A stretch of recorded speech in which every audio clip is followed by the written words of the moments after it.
David, Jasmine's voice trembled, but Eric cut her off sharply. Don't play innocent with me, Jasmine. I saw everything on David's computer, your messages, your photos, it's all there. So don't try to deny it. Jasmine's face paled, and she instinctively took a step back. The truth was out, and she had no way to spin it. Eric's gaze bore into her, filled with a mixture of pain and anger. I've spent years trying to make this relationship work, Eric continued, his voice cracking slightly. I gave you everything I had. And this is how you repay me, by betraying me with someone like David. You two deserve each other. Jasmine opened her mouth to speak, but no words came out. The weight of her actions had finally caught up to her.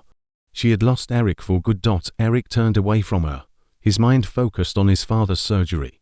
Jasmine had become a distant problem, one that he no longer had the energy to deal with. His priority now was his family, not the woman who had shattered his trust. Leave, Jasmine, Eric said firmly. We're done. Don't contact me again. Jasmine stood there for a moment, tears spilling over her cheeks, before she turned and fled down the hospital corridor.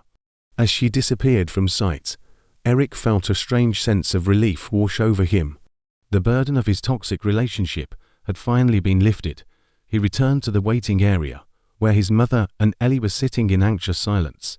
Eric sat down beside them, his mind now focused solely on the red light above the operating theatre door, praying for his father's recovery and hoping that this marked the beginning of a new chapter in his life, one free from betrayal and heartache.